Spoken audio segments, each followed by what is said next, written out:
Empezamos. Nada, bueno, yo estoy por dar la bienvenida protocolaria a Ricardo Iniesta, que bueno, yo le considero, nos hemos ido haciendo amigos a lo largo de los años, hemos ido coincidiendo a través un poco de la ADE, yo creo que ha sido el ámbito de encuentro, y pues, la verdad que hace eso, que nos conocemos, hemos incluso coincidido en mesas redondas dentro de la ADE y muchas cosas, y bueno, yo he ido viendo sus espectáculos y la verdad es que agradecer mucho porque ha sido iniciativa, o sea, Ricardo dijo, mira, vamos a estar con un espectáculo en Madrid, si os hace falta ver cosas en la resal, yo me ofrezco, o sea, que hay que agradecerle su generosidad por venir aquí. Y nada, bueno, ahora os contaré, y además encima guiado por Itziar, que siempre estos encuentros la descubría muy bien, pues os irán contando todas las cosas que hace Ricardo. Ahora tenéis la oportunidad de ver en el Fernán Gómez Reilía, que es uno de los espectáculos de Atalaya, que yo ya lo he visto y la verdad es que es espectacular, es muy recomendable. Y eso, aquí también tenéis que preguntarme todo lo que queráis, porque digamos que Atalaya es una compañía que tiene un sello muy, yo creo muy importante, una huella muy grande en el teatro español y mundial. De hecho, antes me ha enseñado el mapa que tiene aquí en el boletín de, pues yo creo que es la compañía española que más países del mundo ha visitado. Porque es que de texto sí, de teatro de texto sí. Sí, porque quiere decir que también son muy conocidos por las giras internacionales que hacen y luego, bueno, por el trabajo que hacen, que no es una compañía, digamos, es más que una compañía, tienen su propio centro de investigación en Sevilla, que es el TNT que os hablará, han generado muchos festivales en torno a diferentes cosas, tanto a teatro de investigación como a teatro comunitario, o sea que yo creo que es mucho más que Atalaya lo que habéis generado alrededor vuestro, o sea, han generado una escuela, han generado un estilo de hacer teatro y la verdad es que para nosotros es un lujazo tener aquí a Ricardo, o sea que nada, disfrutarlo y yo me tengo que ir a hacer mis labores de director, si no me quedaría nada. Pues nada, muchas gracias. Muchas gracias, Pablo. Muchas gracias. Bueno, buenos días. Es un placer tener con nosotros a Ricardo Iniesta. Las presentaciones no parecerían procedentes con una persona de un recorrido, de una trayectoria como la de Ricardo, pero sirva este pequeño gesto como acto de memoria. Ricardo Iniesta es director de escena, es dramaturgo. En 1983 fundó la compañía Atalaya, una compañía de referencia en el espacio escénico español, con quien ha dirigido 25 espectáculos que han recorrido 40 países y ha obtenido el Premio Nacional de Teatro en el año 2008. Es fundador y director del Centro Internacional de Investigación Teatral TNT en Sevilla. Él fue el promotor del Encuentro Internacional de Teatro de Calle de Madrid, espacio de encuentro con el Odin Teatre de Dinamarca, que ha ejercido una influencia significativa en el viaje personal de Ricardo y en la trayectoria de Atalaya. Después hablaremos, si te parece. En el 83, Ricardo se traslada a Sevilla, funda Atalaya y organiza la cita en Sevilla, con la presencia, entre otros creadores, de Tadeusz Kantor, que va a ser también una referencia fundamental en la trayectoria artística de Ricardo. En el 94 se crea TNT, Territorio de Nuevos Tiempos, un espacio para la creación e investigación escénica, que será el germen del Centro Internacional de Investigación Teatral TNT, el cual abriría sus puertas en Sevilla en octubre del 2008.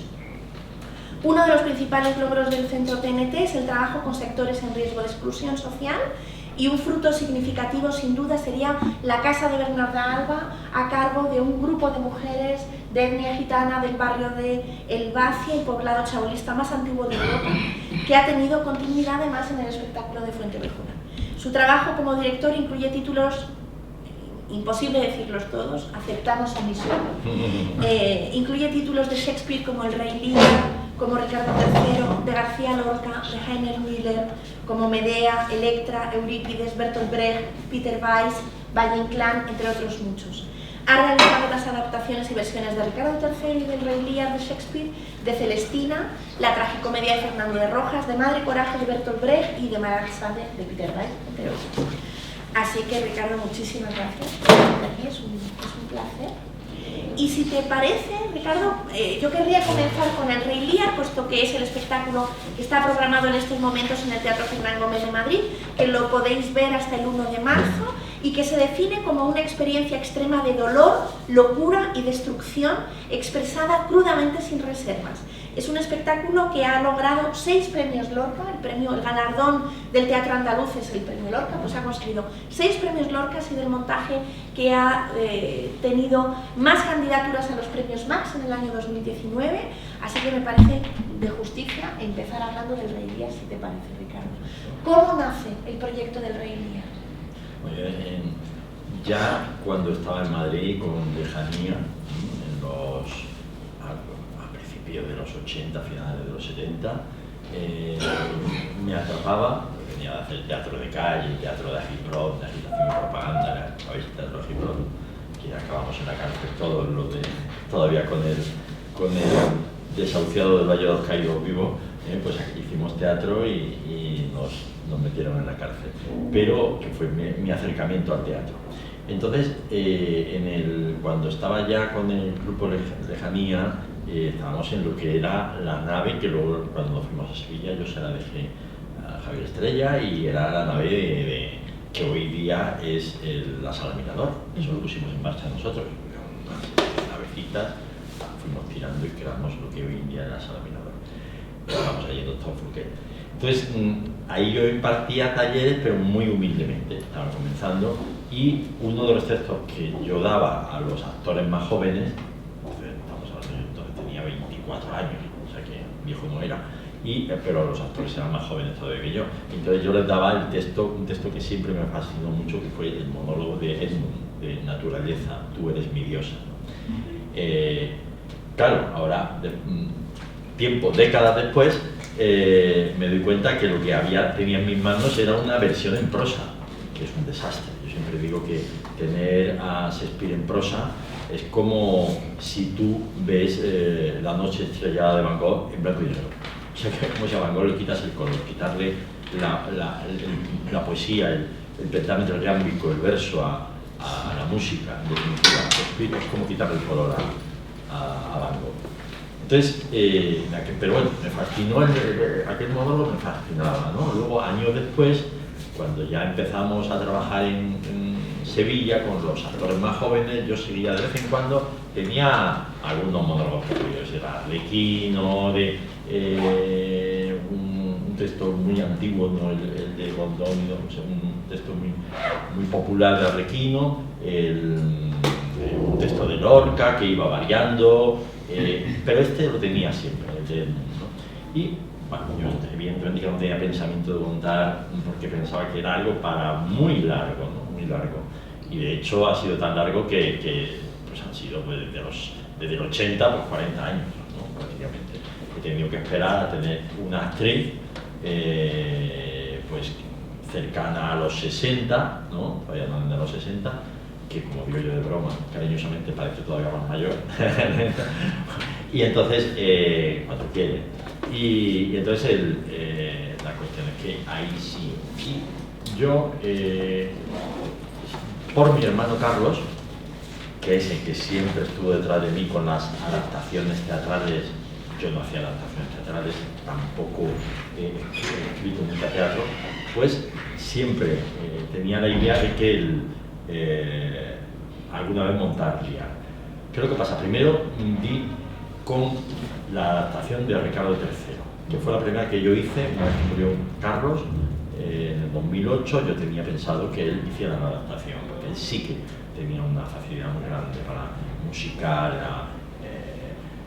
doctorado cum laude en esquilo, en clásicas y tal. Y de repente, pues, Juana, mi pareja, me dijo, te tienes que ya hacer mayor y hacer la tu adaptación. Y me metí en ese fregado y luego pues di con una persona como Wilkin, que es un experto, todos saben que fue maestro nuestro también allí, de lo que es Shakespeare, pues de las personas que han estado por aquí enseñando. Creo que ya no está tanto, tiene un pie aquí o medio pie en España, porque siempre está allí en Gran Bretaña. Tenemos que hablar con el Brexit y con el tipo Boris Johnson, se venga otra vez para acá. Y con lo que hay aquí es bastante más interesante, ¿no? Según me decía, un hombre muy progresista. Y entonces él vio el montaje y dice, ya has hecho una adaptación, que parece que es totalmente british este montaje. Digo, qué bien. Y a partir de ahí pues surgió hacer lo de Celestina, que también me hablaron expertos como Emilio de Miguel.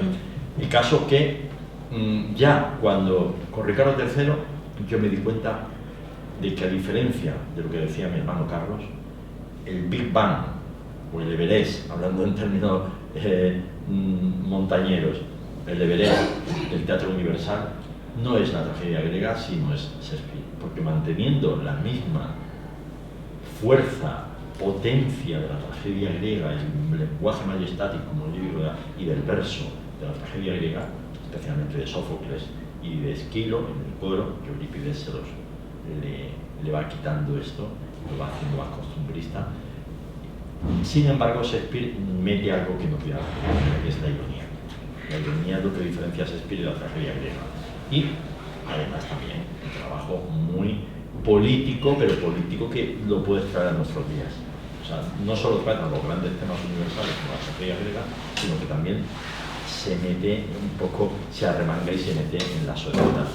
Entonces, ahí yo ya me quedé ya claro, cuando hicimos Ricardo III, tuve una gran aceptación, yo ya me di cuenta de que Shakespeare yo necesitaba volver. He tenido que esperar unos años, casi 10 años, para que Carmen, que hizo Celestina, y luego Madre y Coraje, fuera entrando cada vez más en esa fuerza necesaria que tenía el personaje de Ricardo. Y parece que se ha conseguido.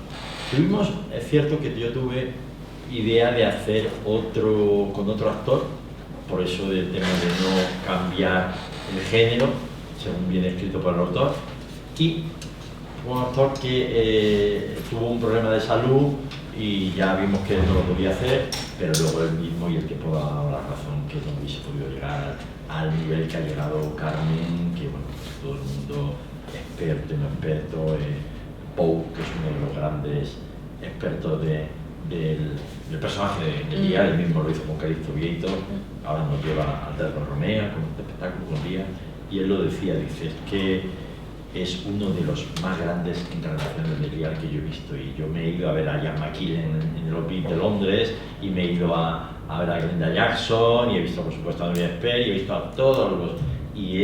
Carmen es de lo más grande que se ha hecho. Qué interesante es el tema de las actrices que han hecho Lear. Sí, Glenda Jackson y Nuria Esper. Y analizarán. Hasta no sabía yo. Claro, No sabía. analizarán hace un trabajo que es una dramaturgia del Rey Lear para el Teatro Allura, que dirige Ariel García Valdés, que se llama Lear o el sueño de una actriz, que es la historia de una actriz que antes de jubilarse quiere hacer el Lear. Qué bueno. Porque no puede soportar la idea de dejar el No lo teatro conocía, sin hacer el Lear. No lo conocía. Y no lo conocía. la compañía, Ujú. los técnicos, los maquinistas, todo lo que es la vida interior del teatro, hacen bueno. el Lear para que ella Claro, pueda es que realmente ayer hablaba con Luis Omar, un proyecto que vamos a hacer ahí en el Clásico, y él me decía, un gran actor, yo se lo decía, tú tienes que hacer, tú sabes que tú estás condenado a hacer Lear, ¿no? Dice, sí, pero tengo que esperar un poquito más, ¿no? Que no me vaya a pasar, como incluso le pasaba a Alfredo Alcón, ya siendo mayor, que dice que, con todo mi respeto, estamos hablando de uno de los grandes, Alfredo Alcón, pero el problema del Lear es que como vaya sobrado de testosterona, que no te quiero decir Poe, ese hombretón, ¿no? O Ian McKellen, o sea, el problema de los actores de género masculino es que van sobrados de testosterona al final del día, y el final es de una extrema fragilidad que cuando ves el montaje estos días hay bastantes personas con lágrimas, y eso que yo no soy de buscar lágrimas, pero ya nos pasaba con Madre y Coraje también, con ella misma, tiene una capacidad en esa voz, pasa algo con Carmen, y claro, si ves a Poe, a Ian McKellen, a Anthony Hopkins, a Alfredo Alcón, no te da esa fragilidad. Por otro lado, Nuria Esper y Glenda Jackson sí la tenían, pero como me decía Poe, el problema que tenían es que al hacerlo con 80 años, no sé analizar con cuál, pero con 80 años, la primera parte, que es una mala bestia, no lo pillaba. Entonces, tienes que tener... Pero para mí es cierto que es muy importante tener esa posibilidad de hacer el viaje. Es que para mí, de verdad, el texto del Lear, ayer lo hablaba también con otro actor y con Ana Fernández, que fueron a verlo y les encantó, y yo lo hablaba y decía, es que es el gran texto de Shakespeare, lo que equivale a decir al gran texto del Teatro Universal, Porque en Hamlet está el existencialismo muy bien tratado, impresionantemente tratado, pero aquí también lo está. Bien. En Macbeth está la lucha por el poder, pero aquí también lo está. En Titus Andronicus está la crueldad extrema, aquí también está. Entonces, el problema es que aquí, además, hay un humanismo y el tema de la naturaleza que no se ha tratado prácticamente en el teatro. Ahora se está en plan ecologista por mortales como tú y como yo, con lo cual quiere decir que dentro de 200 años esos tratados se conocerán, ¿no? Los entiendo mucho. Dentro de 200 años, si sigue el planeta vivo a pesar de Trump, Bolsonaro, Salvini y toda esta gentuza... El casting, el lo casting, que viene siendo menudo casting. ¿Sabéis? ¿Creéis que alguien se va a acordar de nosotros que no sean nuestras familias con árboles genealógicos y se siguen? Nadie, somos mortales, vosotros, Icías, de todo. Juan Mayorga, el Conejero, somos mortales. Shakespeare no, igual que Valle. O sea, Valle sí va a seguir, y Lorca. Entonces, yo siempre digo que cuando me dicen, oye, ¿por qué no montas más autores actuales? Inténtolo, pero es que yo lo que quiero es aprender de gente que está muy por encima de mí, muy por encima, no un poquito, seguramente un poquito por encima de mí, no, muy por encima. Y entonces, pues yo me voy a estos grandes. Y entonces, cuando ves ese texto que te está hablando al mismo tiempo de los problemas actuales, sin vestirte con una chaqueta y corbata y con vaqueros y con una cajera de supermercado o un guardia de seguridad, ¿no? Sino que te habla de textos universales y te dice Lear, cuando se despoja de todo su boato, de toda su ceguera, que ha estado ciego y negaba la evidencia, como niegan el cambio climático, como niegan todo. Entonces, justamente le dice, poderosos, le dice a todos, ¿no? Poderosos, sentid como sienten los miserables, que acabe la injusticia del mundo. Eso lo escribe no José Luis San Pedro en 2011 con Los Indignados, no, lo escribe Shakespeare en 1600. Lo que pasa es que es una obra, y por eso no es tradicionalmente la gran obra, y es Hamlet, porque es una obra que estuvo hasta, yo que investigué, soy muy empollón para esas cosas, y hoy en día con internet me encanta investigar, y hasta 1940 prácticamente estuvo mutilada totalmente, el bufón no existía en las versiones, le hacían un final feliz. El otro día estuvo un actor colombiano, me contaba, dice, es que yo pensaba que era un final feliz. Que yo lo Cordelia no moría. No moría ni él ni su hija, era un final feliz, porque era demasiado duro. Pero porque nos gusta, la idea de que Cordelia no muera, cuesta desprenderse de ella. Claro, pero es porque esto decía un autor, un estudioso de la obra de Shakespeare, dice que hasta Auschwitz era muy duro, pero Auschwitz ya nada es duro. Más duro que el episodio más negro de la historia de la humanidad, ya no se puede. Con lo cual ya podemos hacerla. Y de hecho empezaron, fue cuando la hizo Peter Brook, y el mismo año lo hizo Kochinsev. Os recomiendo Kochinsev, director ruso, brutal, Zulia. De hecho es el único actor que tiene una similitud incluso increíble con Mame, siendo un actor, porque él parece mujer y Mame parece hombre. Entonces, son muy parecidos, lo que da que ver con todos los grandes actores que os he dicho. Menos famoso que Hopkins, que McKellen, pero sin embargo le da ese punto y es una epopeya, este cine ruso, bueno. Y quiero decir que a partir de ahí, de los 60, es cuando empieza a hacerse Lear en toda su esencia y a convertirse casi en la gran tragedia, ni Hamlet, ni Macbeth, ni ninguna otra. Ricardo, tú has trabajado, Ricardo III. Para mí, porque yo soy de Úbeda y me voy por los cerros de mi pueblo. No, menudos cerros más buenos. Ricardo, tú has hecho Ricardo III, ahora haces el Lear. Jean Cot habla de la conexión entre estas dos obras, habla del gran mecanismo del poder y plantea el Rey Lear como una depuración del gran mecanismo y como un viaje de sustracción del todo a la nada. ¿Encuentras esas conexiones desde tu trabajo entre Claro, Ricardo III? Totalmente. De hecho, es que hay un personaje en Rey Lear que es, digamos, el aprendiz de Ricardo III, que es Edmund. Edmund es el que querría de mayor ser Ricardo III. Entonces, como como vemos, la saga de las Guerras de Galaxias podríamos hacer, si despojamos de nombres históricos que lo son, ¿no? Ricardo III, Lear no es histórico, ¿sabéis? Pero Ricardo, entonces podría ser la juventud, ¿no?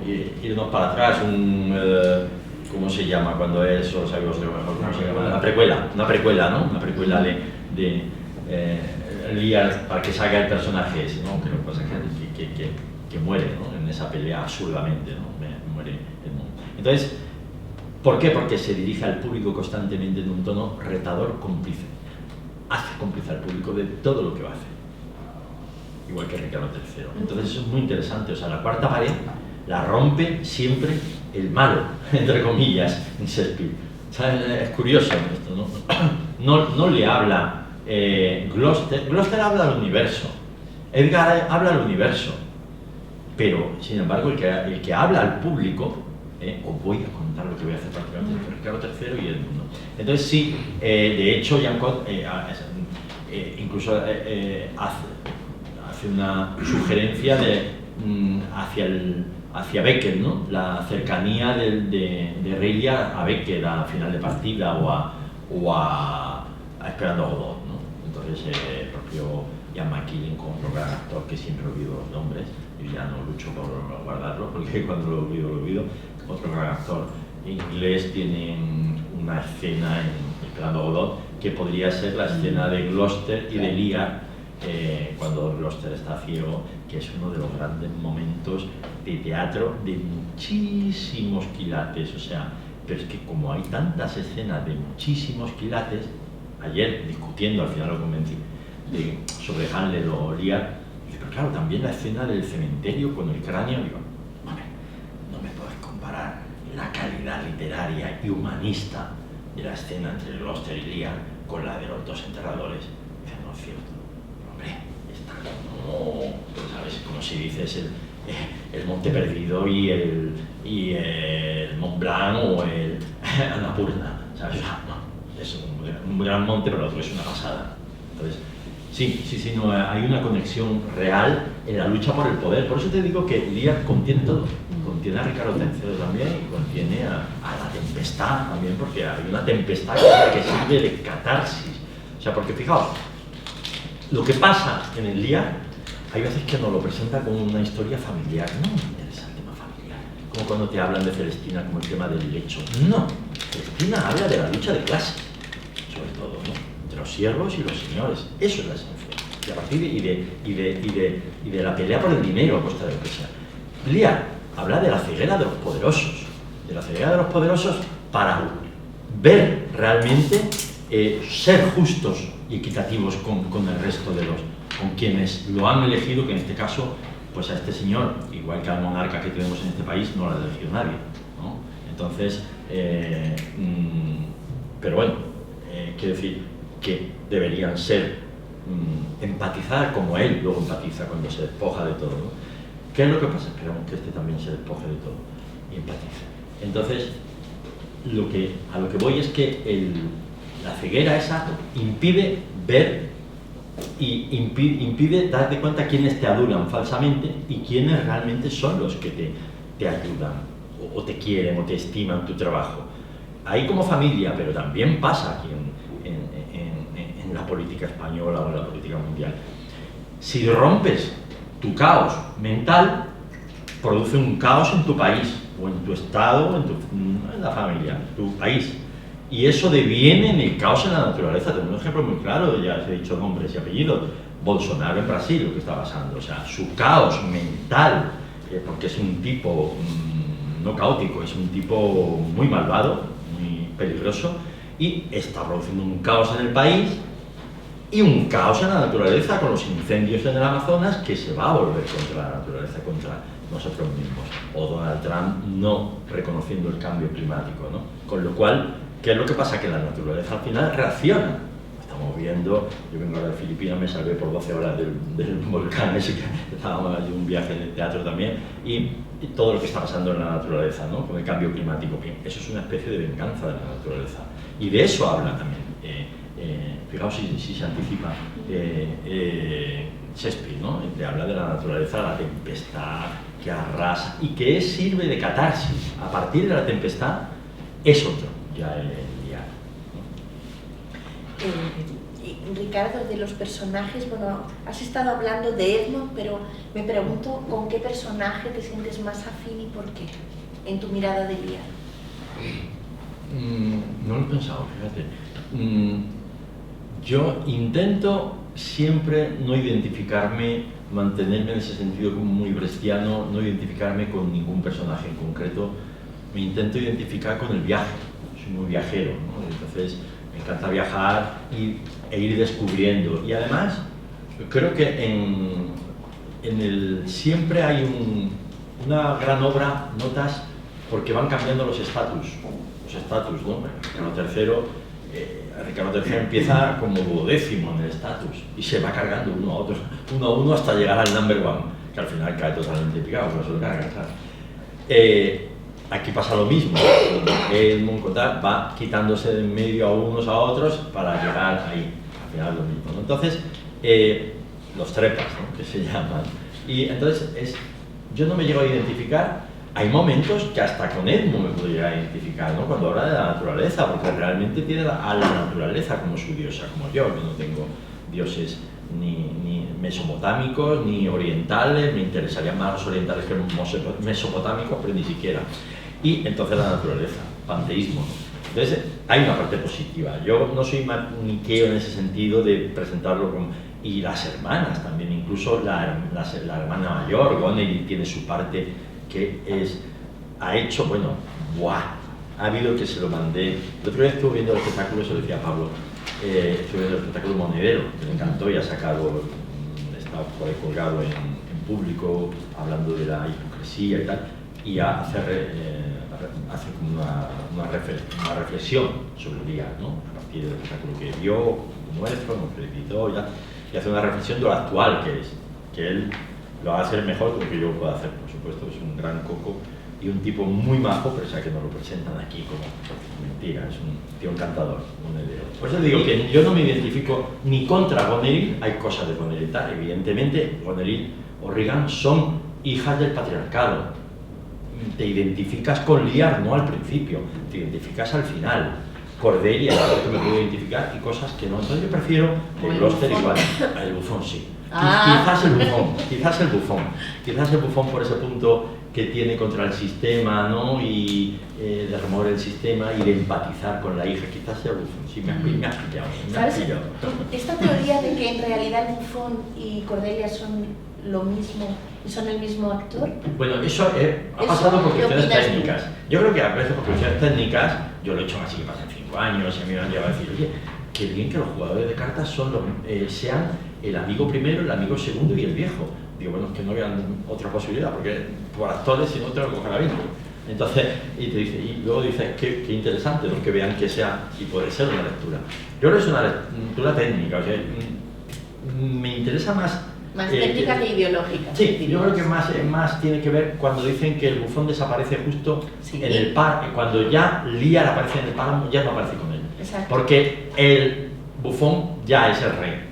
O sea, el rey ya ejerce de bufón, de decir cinismo, de lanzar proclamas contra el sistema, habiendo sido rey él, empieza diciendo, mirad mi cara, ¿no? Estoy más guapo que en la moneda, no sé qué, tal. Entonces, ya burlándose de sí mismo, ha aprendido a reírse de sí mismo, que antes no, le decía bufón, no me hagas reír, no te rías de mí. Entonces, ahí está.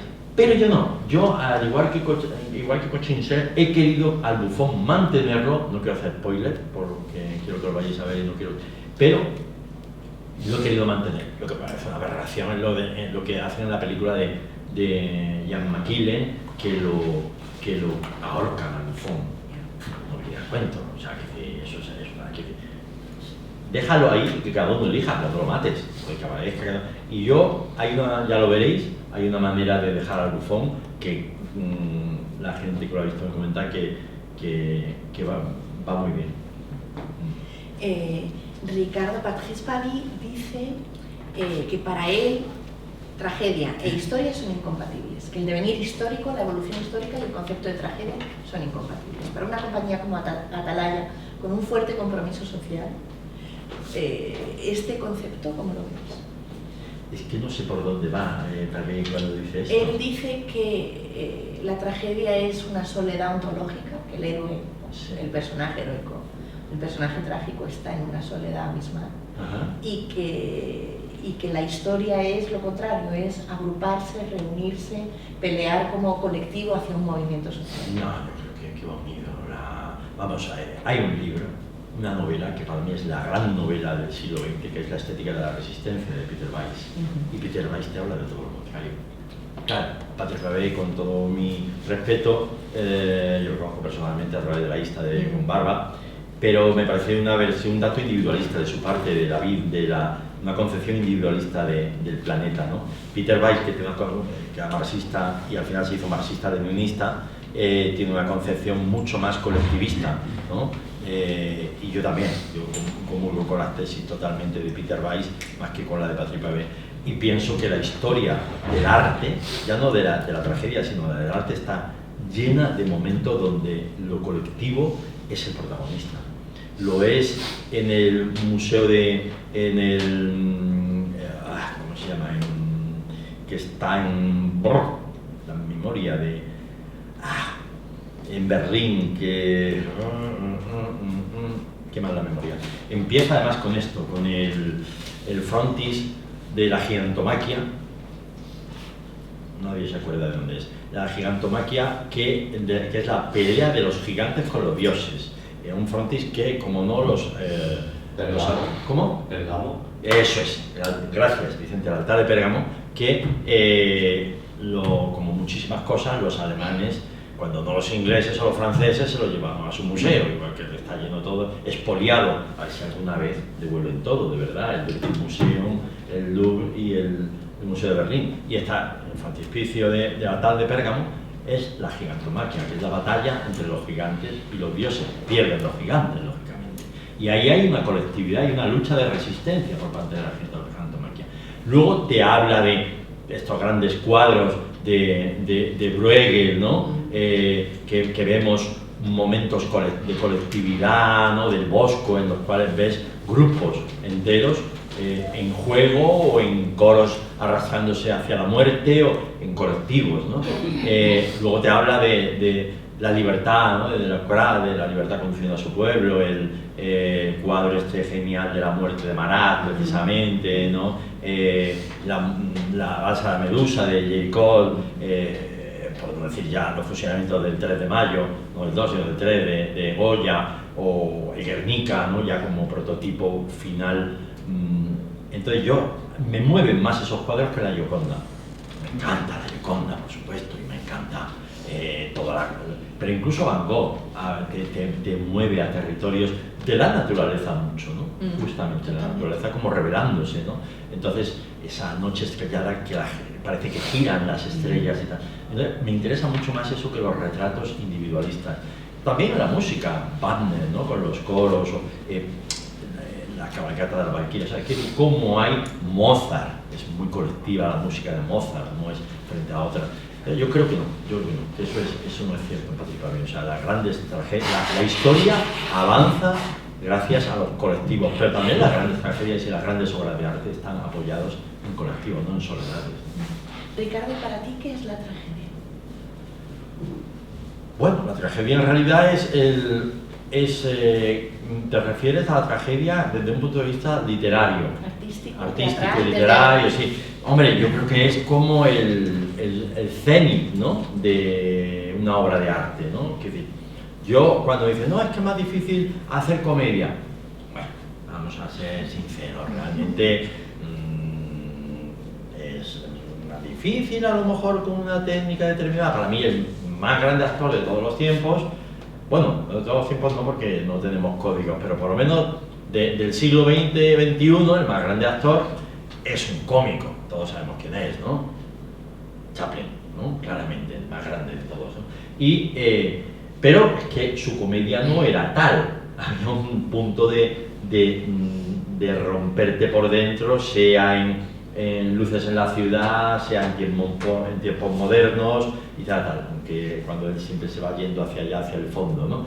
Entonces, no es una comedia como de sus primeros tiempos, ¿no? de caerse o tal. Podemos decir que es una comedia poética, ¿no? Pero es cine. En teatro, para mí, lo claro es esto, en Grecia, ¿no? Que es el momento casi donde el teatro adquiere más, incluso más que en la época de Shakespeare, adquiere un protagonismo mayor social, está en el centro. Ahora el teatro está en la periferia de la sociedad. Si en una ciudad quitan teatros, no pasa nada. Mientras que en Grecia está arriba, en el top. Y en aquel momento, la tragedia era 7 horas y la comedia 2 horas. Y Esquilo, Sófocles y Eurípides están, y luego Aristófanes y Menandro, bueno, pues sí, es otra cosa, ¿no? ¿Entiendes? Y es así, es mucho más. Entonces, por eso digo que para mí la tragedia es lo más. Y Shakespeare es conocido sobre todo por Lear, por Hamlet, por Macbeth, como decía el Andrónico, por Otelo, no por Como gustéis, ni Mucho ruido por las nueces, Romeo y Julieta, que está demasiado ya encumbrado el sueño de la noche de verano, que me interesa muy poquito. Entonces, los grandes, Lorca no es por la zapatera prodigiosa que es conocido, o el retablo Don Cristóbal, por Bernarda Alba, por el público, por Así que pasan 5 años, por Yerma, Boda de sangre, son todo tragedias. Entonces, así de claro, la tragedia es, porque en definitiva la tragedia lo que te produce a ti como espectador es una catarsis, te produce un dolor y te hace salir del teatro más con una cierta purificación, o que genera emociones e interrogantes, ¿no? Que esa es la idea del teatro, generar emociones e interrogantes. La comedia no tanto.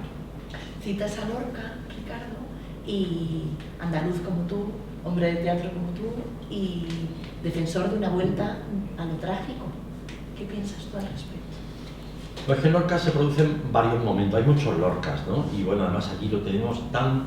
A veces hay un momento que dices con todo el cariño, fíjate si es uno de mis referentes, ¿no? Pero dices que dejen de hablar de Lorca por un momentito, ¿no? Por favor, porque dices, y lo decimos allí, y yo lo digo, aquí no hay micrófono, ¿no? Es como la Junta de Andalucía nos quita, aunque a pesar de que quienes están ahora son los herederos de los que lo mataron, ¿no? Claramente, ¿no? En la Junta de Andalucía me refiero, ¿no? Entonces, pero es que hay muchos Lorcas. Hay un Lorca, bueno, claramente cuando él se va, ahora hicimos precisamente una especie de homenaje a... O sea, quiero decir, antes de nada, a mí me hizo mucha gracia la última vez que hemos estado aquí en Madrid con el día, fue en el Canal, que no habíamos estado en el Canal, que para decir que es un teatro horroroso, un teatro y el auditorio, es increíble que hayan hecho eso y no hayan hecho una sala Fabián Puigverde, como la de un teatro central como el de Sevilla, una Puigverde como Barcelona, ya han hecho el Canal, por favor, el auditorio que es terrible. En fin, dicho esa puya, estuvimos ahí actuando con Así que pasan 5 años, que habíamos estrenado en el CDN, en el Valle Inclán, coproducción con el CDN. Y era ¿por qué íbamos? Porque era el centenario de que Lorca había llegado a Madrid a la residencia de estudiantes. ¿Habrá el centenario de cuando Lorca por primera vez se miró en el reloj la hora de... O sea, nos vino muy bien, pero yo no estoy de acuerdo. Es como decía el otro día Manuel Castel, decía el ministro de Universidades, dice que todo no sé qué dice. Yo no estoy de acuerdo con ser ministro de Universidades, es que no soy la gente como... Pues eso, lo digo yo. No, yo, un hombre increíble, Castel. No sabía que era profesor de la Sorbona de Daniel Cohn-Bendit. Qué fuerte, ¿no? Qué nivel. Entonces, como digo, entonces Lorca, ahora hicimos en Sevilla, en el TNT,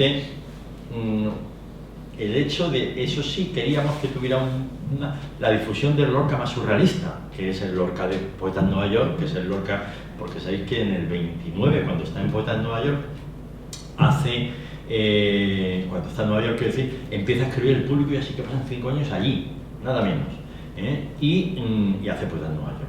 Entonces, invitamos a Alberto San Juan, que tenía un espectáculo sobre 2 textos de Poeta en Nueva York, muy interesante, muy bueno. hicieron los chicos del laboratorio de TNT, porque nosotros en el laboratorio, ya luego si viene al caso os cuento, la estructura del laboratorio, y entonces los que habían, por propia voluntad, se habían quedado un año más, varios precisamente de Madrid, venidos de aquí, de la escuela, y se habían quedado un año más y les dimos de regalo el público nuestro. Os lo quedáis, han hecho actuaciones y lo hicieron, y ahora sí que pasan 5 años. Entonces los 3 espectáculos que pasan 5 años público y vuelta a Nueva York, se gestaron allí y hicimos un foro para hablar sobre Lorca hacía 90 años, de que Lorca había estado en Nueva York. Queríamos dar esa proyección de ese Lorca, que ese sí a mí sí me interesa, frente al Lorca del romancero gitano, frente al Lorca que de hecho lo criticaron tanto Buñuel, que lo tenéis por ahí, uno de los grandes, y Dalí, el gran farsante. Digo el gran farsante porque sabéis que Dalí, aparte de haber estado en noviado con Lorca, luego acaba pintando el cuadro a caballo del asesino, del gran asesino de Lorca, sino de muchos más, ¿no? La figura ecuestre, ¿no? de Claudillo. Y luego hay una cosa cierta, que yo es que siempre que puedo lo difundo, porque para eso está demasiado encumbrado, que todos sabemos ya que Dalí pintaba en lienzo, firmaba un lienzo en blanco y se lo pintaban otros. Y luego iba así, y pintó tanto, ¿no? Bueno, dicho eso, sabéis que yo voy soltando píldoras. Pero quiero decir, con eso, que ellos dos sí que hicieron algo bien, que fue el perro andaluz, que es darle una cosca a Lorca y decirle, pero vete a hacer, déjate ya de tanto romance gitano y vete por ahí. Es cuando él se coge y se va a Nueva York también, porque había tenido un conflicto amoroso y vuelve cambiado completamente. Y de hecho ese Lorca que vuelve de Nueva York anticipa muchísimo del teatro que viene luego en Europa. Hay cosas de Thomas Bernhardt, cosas de Cortés, cosas que están ahí ya, escritas en Poetas de Nueva York y en estos textos. La gran tragedia que sucedió es que mataron a Lorca con 37 años. Y fijaos, con 37 años, Valle Inclán no había escrito nada, prácticamente. Luces de Bohemia, Divinas Palabras, todo esto vino mucho después. O sea, ¿qué no podría haber escrito Lorca? O sea, si hubiese vivido 30 años más. Entonces, pues es ciencia ficción, ¿no? Pero lo cierto es que sí, que hay un Lorca. A mí me interesa mucho el Lorca también como símbolo, ¿no? Contra el fascismo, ¿no? Claramente, ¿no? Un tipo que ahora me decía Ana Fernández ayer, amiga, que van a hacer el Diálogo del Amargo, lo van a hacer en español, con 3 visiones del Diálogo del Amargo, ¿no? Uno como si fuese el gitano que se encuentra con la Guardia Civil y se lo carga para vender el caballo, en realidad. Otro que es un republicano que se encuentra con unos falangistas, y otro que es un homosexual, que se encuentra también con unos fascistas. Entonces, justamente, gitano, homosexual y republicano, Lorca. Entonces esa idea parece bien, ya veremos cómo se hace, ¿no? Que siempre lo importante en el teatro no es lo que se hace, sino cómo se hace. En el arte lo importante no es lo que cuentas, sino cómo lo cuentas. Eso es mi premisa.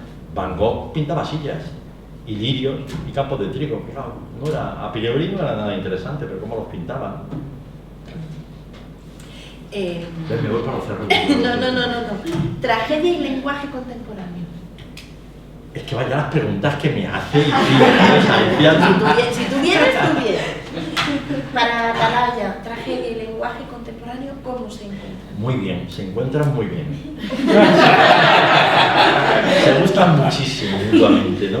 No, sí, ¿por qué? Porque de hecho el teatro contemporáneo, yo creo que quien hace teatro contemporáneo sabe que el teatro contemporáneo es cierto, no teatro de autores actuales, que no hacer teatro de autores actuales no siempre es hacer teatro contemporáneo, porque hay demasiado teatro naturalista y costumbrista haciéndose con autores vivos.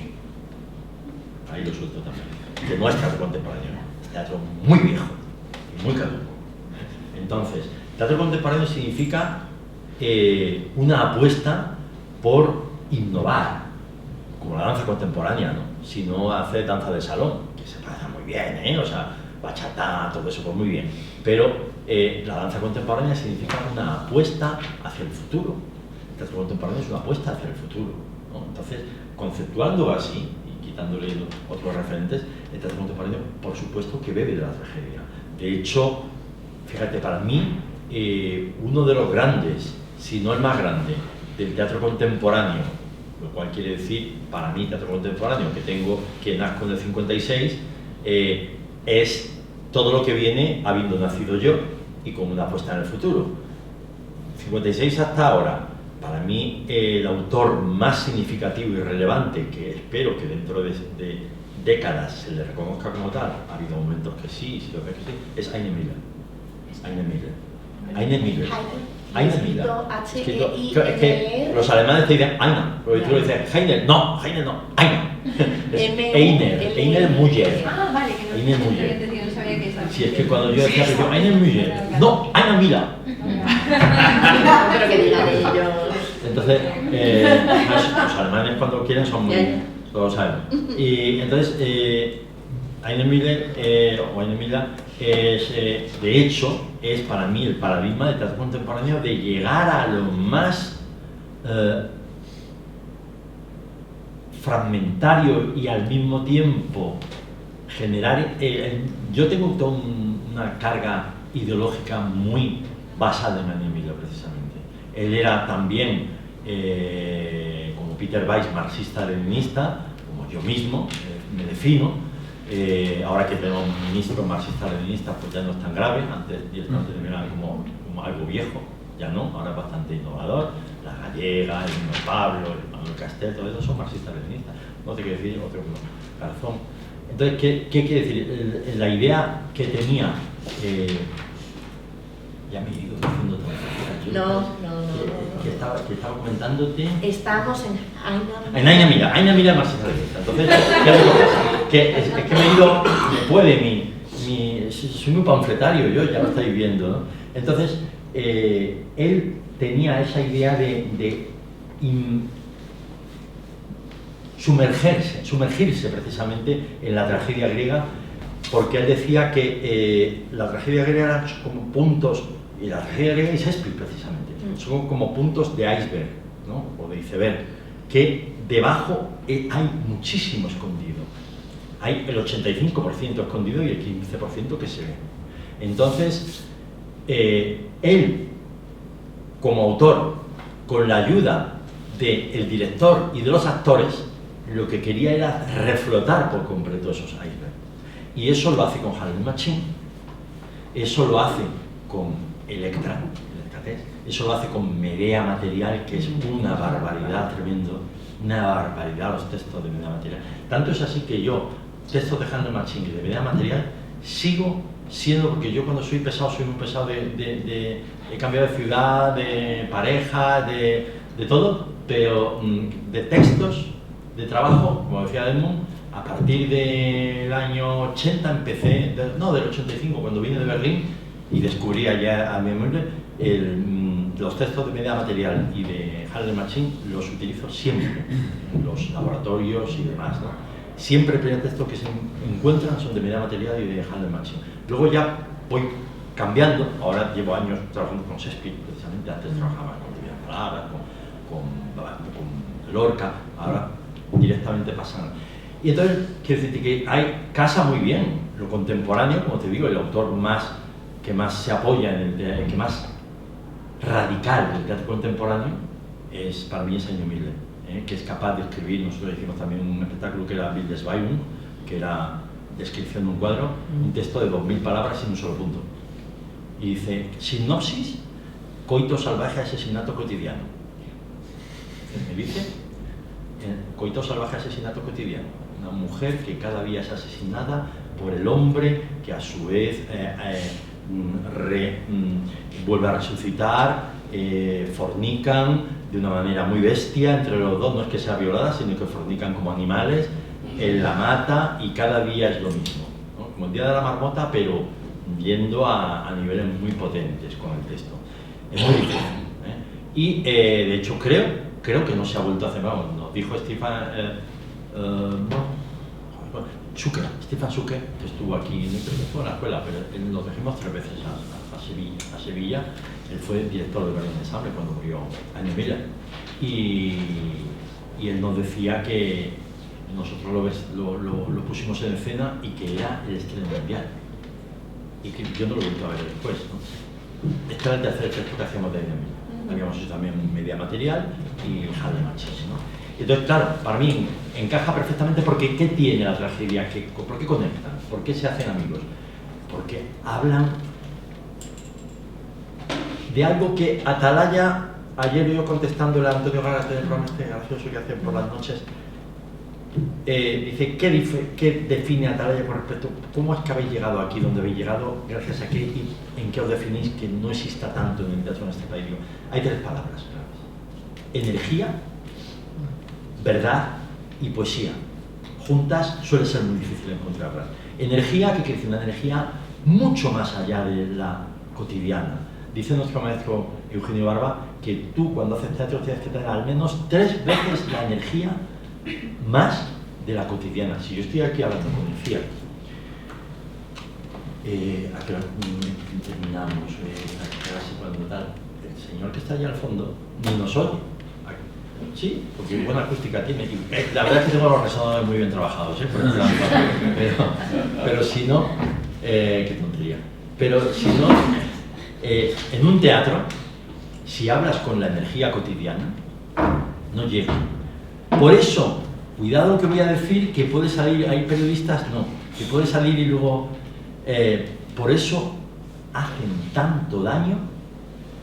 Por eso, y luego hacen mucho beneficio, cuidado, no se me entienda mal, las salas alternativas, porque hacen que los actores trabajen con registros bajos mínimos y ya no hay que proyectar, no hay que trabajar, ¿sabes? Y entonces, lo que pasa con las salas, cuando estás así, el actor ya se acomoda a esto.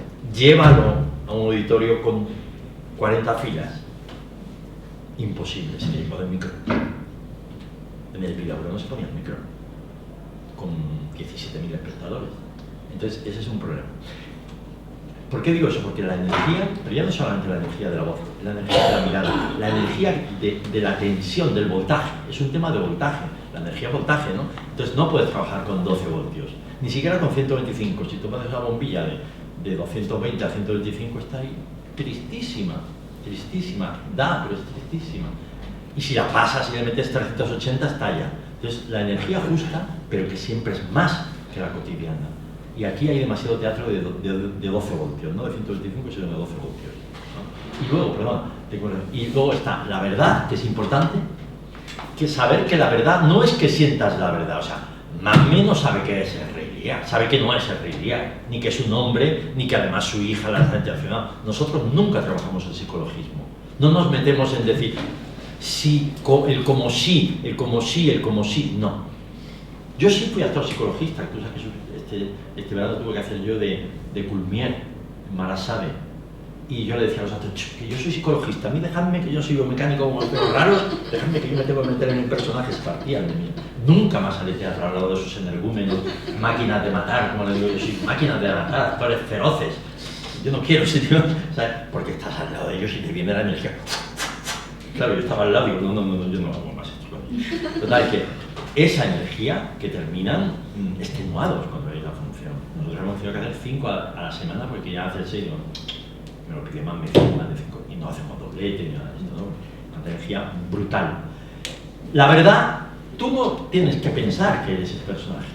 No tienes que pensar como si mi madre hubiera muerto, como decía el director argentino buenísimo, dice, yo no pienso ya en mi madre muerta, que la he matado demasiadas veces, pienso en la cebolla. Si quiero llorar, pienso en la cebolla, en mi madre muerta, o me traigo una cebolla o miro un ojo y Mamé, que le saltan las lágrimas, nunca hace psicología. Todo es un tema de energía y de transmitir verdad. Tú tienes que generar verdad, tienes que generar emociones, tienes que emocionar, por supuesto, no ser un actor frío, producir emociones que el espectador llore, como Madre Coraje, pero no las sientas tú. Porque si tú estás metido en un estado anímico, no controlas. Y si no controlas ni tu voz, ni tu cuerpo. Y la tercera cuestión es la poesía. La poesía en cuanto a lo que supone de metáfora, más allá de lo cotidiano, más allá de lo costumbrista, en cuanto a lo que supone de música, la poesía como generar un mundo utópico posible, ¿no? De hecho, hasta 1700 y pico no se llama a los autores dramaturgos. Lessing, ¿no? La dramaturgia de Lessing, la dramaturgia de Hamburgo, se llama poetas. De los griegos se habla de poetas.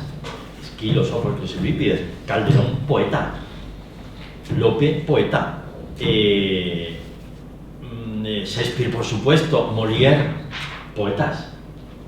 Es ahí que se dice la... Y entonces, pero también Valle Inclán y Lorca son poetas, o Heine Miller es poeta, ¿no? O Mayakovsky. Entonces, quiero decir que hay esa idea de un teatro poético, un teatro donde la música es muy importante. Meyerhold decía que era la principal asignatura, la primera asignatura que tenía que tener el actor y el director de escena es la música. Y de hecho es uno de los filtros, cuando hacemos los laboratorios estos de TNT que vienen tanta gente de toda España, una de las bases es el buen oído con el piano, porque si no es muy difícil, como comento yo, porque si no es muy difícil, yo tengo que decir así, no puedo decir, pues si no es muy difícil, no, porque si no es muy difícil, entonces tienes que obtener ese sentido de como poético, musical, y eso es lo que nos define a Atalaya. Una última pregunta mía, sí. Y paso la palabra a los compañeros. Es que yo además me alargo en la correspondencia para que no me haga tantas. Hemos referido antes la experiencia de Bernarda Alba con las compañeras del BACIE. Me gustaría preguntarte que ahora que hay distancia, digamos, ¿qué huella ha dejado en Atalaya esta experiencia? Sigue dejando porque sigue. Dentro de una semana actúa en el Teatro Principal de Alicante con la Bernarda. Llevan Fuentevejuna, pero nos siguen pidiendo sobre todo la Bernarda, más que Fuentevejuna, ¿no? Y siguen llenando cada día que se hace en Sevilla, pensábamos que ya no, y hemos tenido que volverlo y otra vez lleno, y... Cuento una anécdota. Algunos de ellos, de sus familias, pedían muchas invitaciones y luego se ponían a reventarlas en la puerta. Pues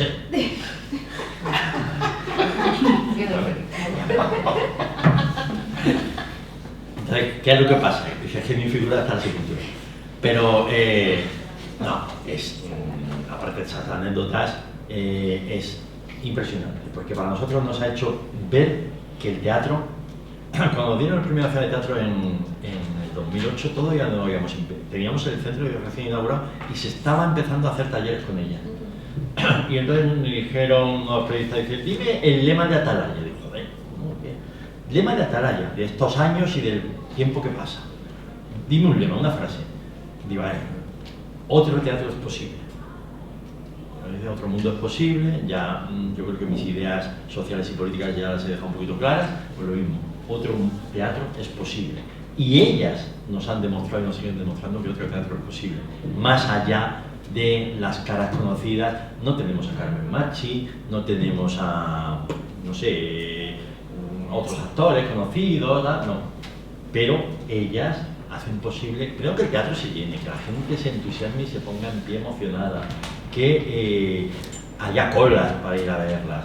Y luego, sobre todo, hace que sus vidas cambien, porque de hecho el BACIE se está erradicando poco a poco, y de 1000 habitantes que eran en el 2008, ya solamente hay 200, están quitándolas ya todas las chabolas, y ha tenido mucho que ver este montaje. La Comisión de Justicia Europea lo puso como ejemplo de código de buenas prácticas de inclusión social.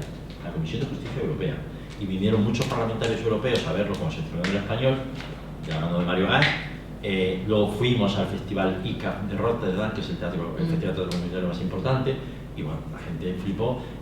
Y a raíz también de los proyectos europeos nuestros, han venido al BACIE, la gente que venía de Europa decía, pero esto en Europa no puede ser esto, el BACIE es pues una explanada llena de chabolas hechas de cartones y de uralita, y con ratas como gatos, y sin alcantarillado, ni luz eléctrica, ni agua corriente.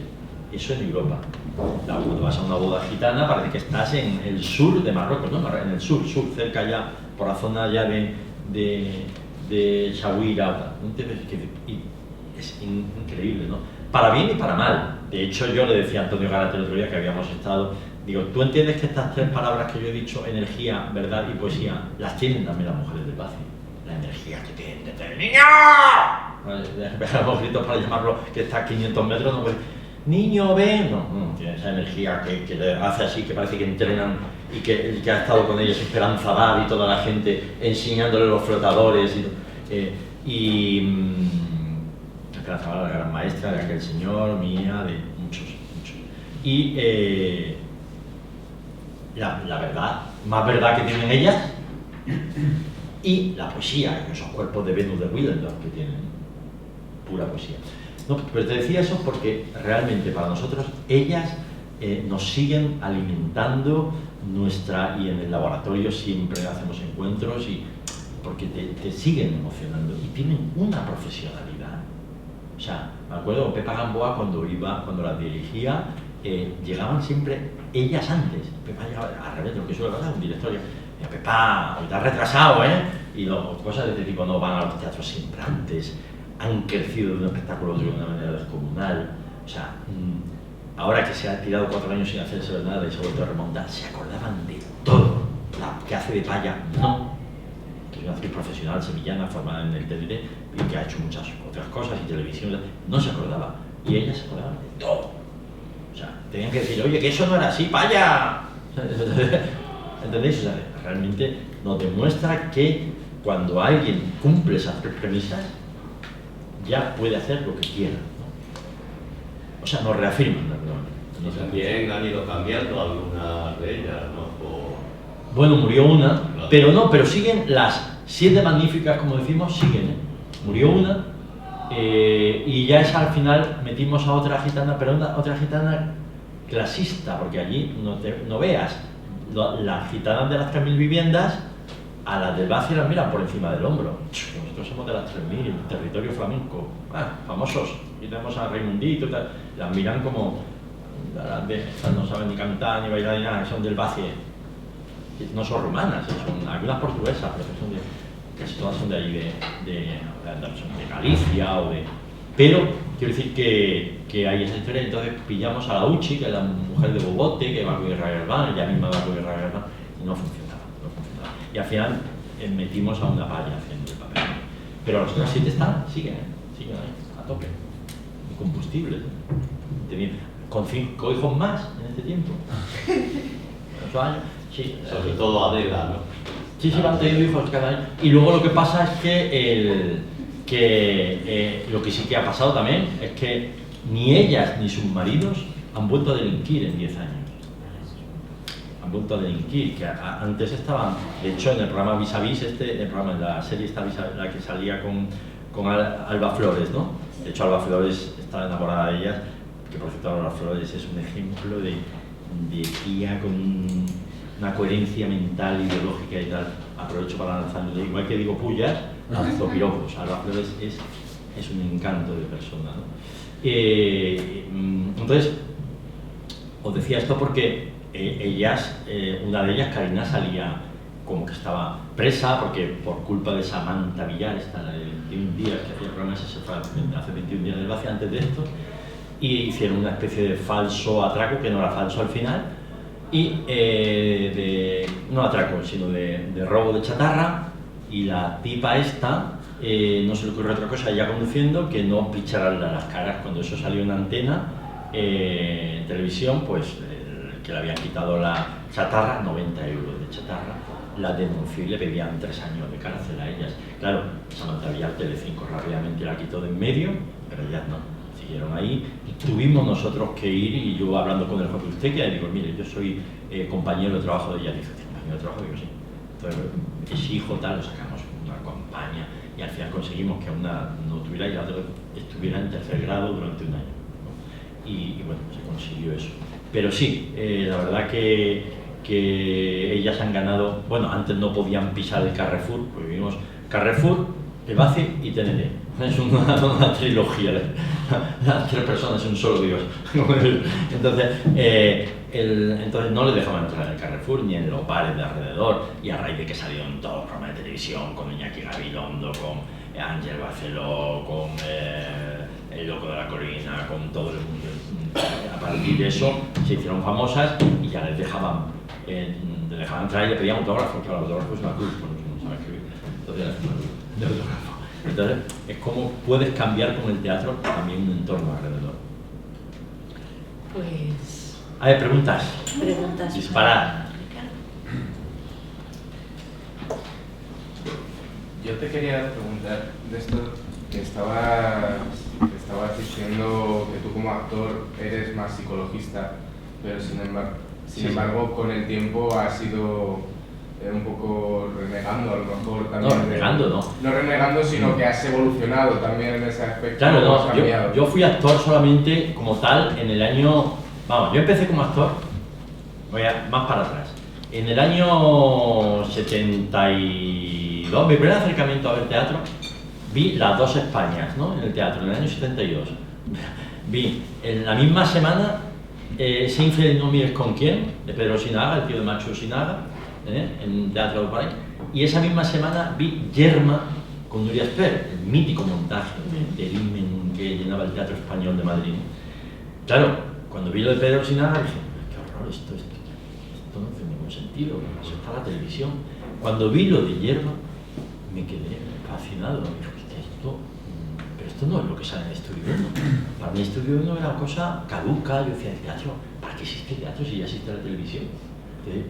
Que no hacer teatro, porque Estudio 1, hay mucha gente que lo reivindica, yo creo que no. O sea, tú veías al gran José María Prada, uno de los grandes actores que ha habido en este país, y Ricardo III, era el Marat con Marsillán, y en teatro creo que era, lo ves en televisión, ¿entendéis? Entonces, claro, el teatro es el último evento que queda que se tiene que hacer en vivo y en directo, porque ya hasta el sexo.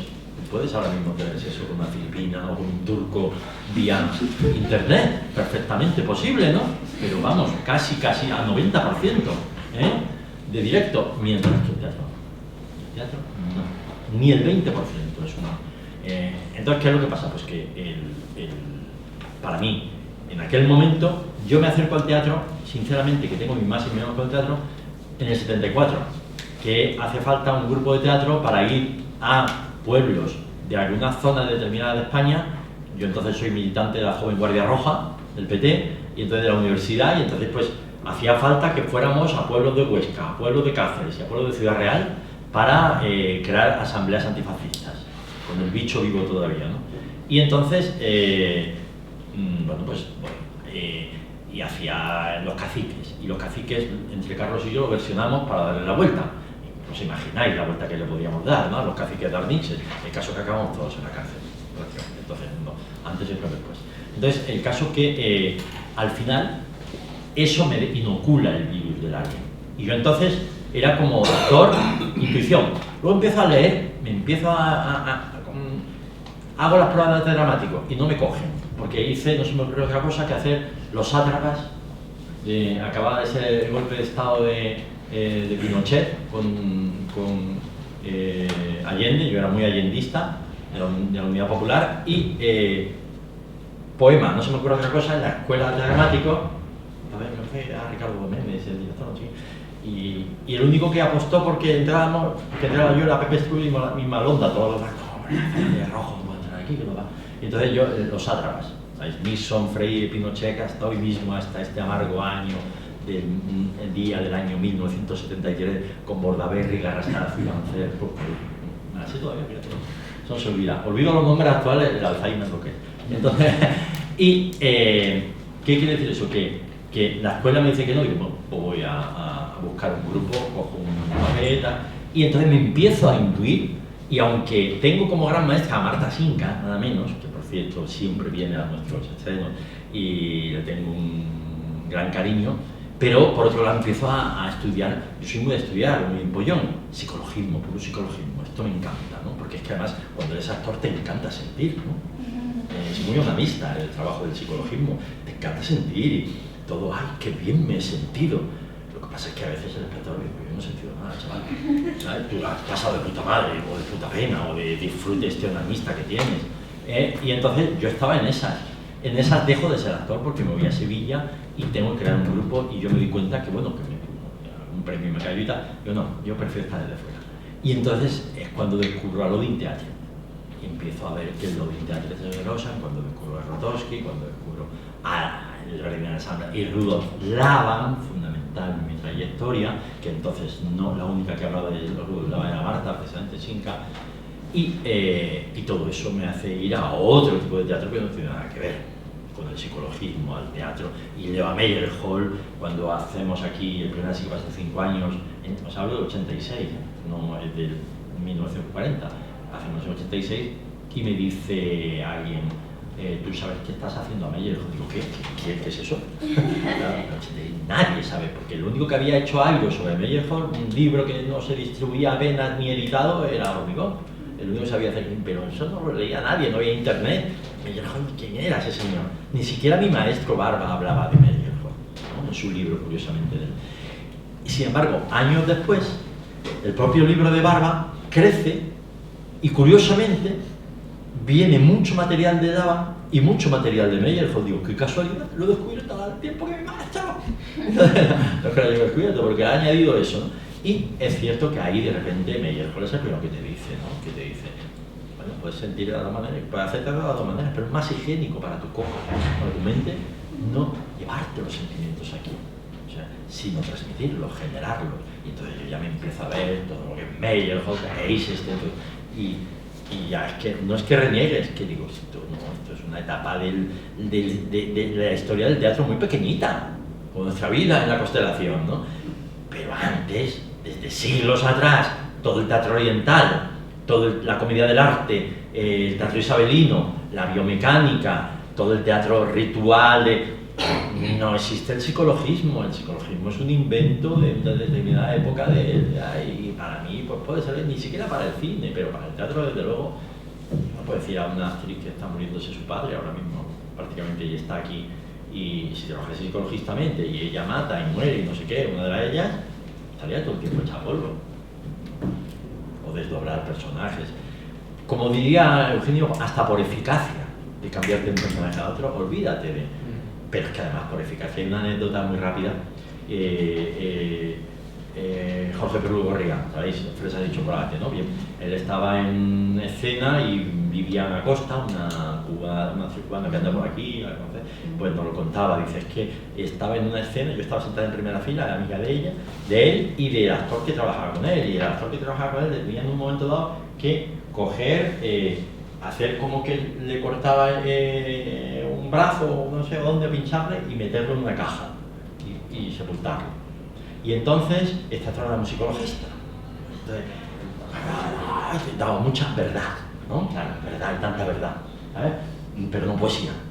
Porque lo metió en la caja y de repente Vivian empezó a ver un hilito de sangre que salía de la caja.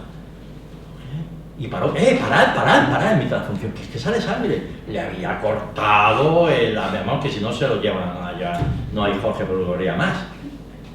¿No? Luego las anécdotas de, ¿cómo se llama de James Dean, ¿no? Que se mató con síntomas de estar totalmente alcoholizado y no llevaba una gota de sangre, pero como era puro psicologismo, iba metido en Gigante, la última, o el Anthony Perkins, que terminó loco, de un psiquiatra, hacer remedios y remedios de psicosis, en fin, es muy poco higiénico para el coco y sobre todo más eficaz para los espectadores. A lo mejor hay aquí alguno que está haciendo anatema conmigo, pero por lo menos le provoco que me conceda el beneficio de la duda, porque yo he sido de los suyos, pero ya no lo soy. Más preguntas. Yo tengo otra pregunta, volviendo al tema de las mujeres del BAF y tal, cuando empieza el proyecto con ellas, ¿qué objetivos planteabais? Que no nos robaran. Así de claro. Que no entraran a saco en el TNT y nos rompieran los cristales y nos robaran. Hacernos amigos. Una tribu. Ahí hay varias tribus. Nos han robado 20 veces, ¿eh? Si no llegamos a hacernos amigos de esta tribu, a lo mejor habían sido 40. Ya no nos roban, por cierto. Entonces, no, hablando en serio, pero es en serio, ¿eh? Es decir, nos dijeron, claro, el TNT está en una zona de Sevilla que dijéramos la periferia de la S30, que es la periferia de la M30. Es como si estuviésemos hablando de una zona de Vallecas, de Carabanchel, de Moratalaz más, porque no es una zona muy degradada en cuanto a... O sea, no digo que Vallecas sea degradado, cuidado que aquí de Vallecas me va a quitar una amiga Vallecas degradado. No, pero quiero decir que es más Moratalaz, quiero decir, por el tipo de persona que vive allí, ¿no? Entonces, pero en mitad de Moratalaz, imaginaos, está el Bacien, ¿no? Entonces, bueno, pues ahí, imagínate que ahí hay un centro muy... ¿Qué haces? Te dan una parcela. A nosotros nos dieron a elegir una parcela en Los Remedios, que equivale a que te la den aquí en el barrio de Salamanca, un barrio pijo totalmente, Y yo dije, no, me voy para allá. Dice, ¿pero qué dices? No, es que con esta gente creo que poco vamos a poder hacer de teatro. Vamos, aunque a veces actuando en el barrio de Salamanca, en Colón, precisamente, pero no hay más remedio a veces, me refiero con el Fernán Gómez. Pero lo cierto es que nos dieron estas parcelas y yo elegí. Dice, pues vas a tener como dice, vas a tener para hacer circuitos turísticos el cementerio, el Bacie, el tanatorio, el Hospital Macarena. Digo, bueno, no cojo esto para hacer turismo. Como decía antes, yo siempre digo que hago teatro para ser aventurero, no turista. Y entonces la idea es que el Bacie, cuando llegamos nosotros, era un sitio que no se podía entrar. Pues, se sigue sin poder entrar, pero ni siquiera acercarte a la violeta. El día que abrimos el TNT, casi matan a una chavala con una pedrada que pasaba en un coche y le tiraron piedras y le dio en la cabeza, estuvo herida y tal. Eso salía como noticia paralelamente a que se abre el TNT. Digo, madre mía, va a venir aquí su madre, va a venir aquí. Y conseguimos poco a poco que, me acuerdo que fuimos con Silvia y yo, una actriz que ahora es la que está dando taller conmigo. Hoy tenemos un taller por la tarde, ella va a impartir un taller la próxima semana y en el umbral de la primavera, es una de las actrices más emblemáticas de Atalaya, ¿no?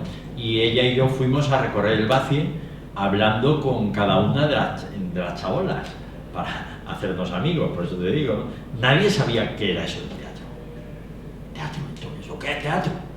Mira, pues como la novela de por la tarde, pero de verdad, hecha así, porque ellos son de la novela. Digo, la novela de la tarde, pero en vivo. Pues hay que verlo, pues vamos a ver. Y entonces nos decían lo del ayuntamiento.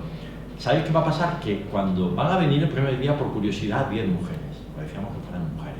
Tíos, tienen ya la testosterona en la mano puesta. Y entonces, 10 mujeres. Dice, van a venir 10. El segundo día, 5. Si no les pagáis, van a venir 5 en vez de 10. Vais a tener que pagar. Y si no, el tercer día, 3. Y el último día, ninguno. Y acertaron. El primer día vinieron 10. Pero el segundo día vinieron 20, el tercero 30 y ya dijimos, no, más no, por favor, porque ya tengo que meter más maestros, más tal. Y claro, luego vinieron a ver, porque me la encontré un día por la calle, ya se había terminado el taller, digo, oye, ¿queréis ver a Silvia haciendo teatro? Y dice, sí, vamos a verlo en 2 teatros. Bueno, y digo, bueno, es que ella viene y lo hace, venga, ¿podemos entrar? Digo, venga, sí. Y hacíamos divinas palabras, me acuerdo todavía que decía, lo vio en París. Y me acuerdo la frase que me dijo, me dice, Ricardo, divinas. ¿A que sí os pega que diga? Y el caso es que Silvia la que hacía la Simoniña, la hija. Y al final llegan y había querido entrar antes Eva Patricia, la concejala del Distrito Norte, que ahora es parlamentaria del PSOE, a la izquierda del PSOE, bendita sea. Entonces, yo se lo digo, a ver si seguís ahí empujando, pegamento. Y al final, llega tarde ella. Y digo, Eva, no puedes pasar. Dice, no me digas que vengo. Digo, no se puede pasar. He empezado el espectáculo, pues tiene que pasar por delante. Bueno, pues vengo otro día. Se va y según se va, menos mal que lo coincidió, según se va, vienen las gitanas. Hasta no le puedo decir que no, para una vez que vienen. Entonces, abre la puerta, entran las 10 gitanonas, con el gitano, con el patriarca, por delante, la gente se quería quedar parte del espectáculo. El teatro lleno. Se fueron además a la última fila, que era donde quedaba sitio, de 300 personas. Y la gente luego decía, oye, pero ¿y esta gente no está? Digo, no, digo yo, ¿verdad? Entonces, cuando digo, es que además lo grave es que se van a ir yendo una a una en mitad del espectáculo, se van a aburrir, se van a ir yendo. No, por favor, no marchéis. Si no os gusta, os quedáis ahí dormidicas, cómodas, no marchéis. Entonces, ya cuando termina el espectáculo, nos dice, ¿mañana podemos volver? Y al día siguiente volvieron 20 y tantas. A ver, lo que le había encantado, dice, nosotros queremos hacer un teatro de eso. Es un teatro de eso, que esta gente lleva 15 años entrenando la voz físicamente, ¿cómo voy a hacer un teatro de eso? Pero ya un día me volvió a hacer un taller Silvia y ya me asomé por la ventana, que son muy buenas. Y ya hablamos con Pepa Gamboa y surgió la idea de la Casa de Bernarda Alba, de decir, venga, vamos a hacerlo. Bueno, ahí quedaron haciendo historia en el teatro español. Y ahora, no solo eso, han hecho Fuentevejuna, pero hay un tercer montaje que Rocío, gracias a Beatriz Camargo, una directora colombiana que vino aquí hace una tesis sobre los gitanos, tuve la loca idea de hacer un espectáculo que se llama, a ver, de cómo la tribu de Melquiades y sus gitanos, partiendo de Rayastán, llegan a Macondo pasando por Andalucía. Ese es el título. Y dice Ricardo, que yo he visto a las gitanas cuando estuvieron actuando ahí con el Teatro Itinerante del Sol, y quiero hacer una tesis. ¿Me amparas a mí, que nos da Ibercena, yo te pago 1.000 euros y tú me enseñas todos los contactos? Y se instaló en el TNT y empezó a hacer el espectáculo. Y entrevistándose con todo, con Pedro Romero, con todos los gitanos, con todos los estudiosos. Y aprovechando que estaba allí, cogió a Rocío y le dice, Rocío, tú tienes que dirigir un espectáculo, yo te ayudo. Y con una dramaturgia. Entonces hicieron un espectáculo sobre las bodas gitanas. Y se llama Las Cuatro Rosas, ahí Las Cuatro Rosas, que es cuando le meten el pañuelo. Y entonces se llama Las Cuatro Rosas, es un espectáculo creado y dirigido por una gitana analfabeta, en el cual esa es la primera cosa, que no hay otro igual.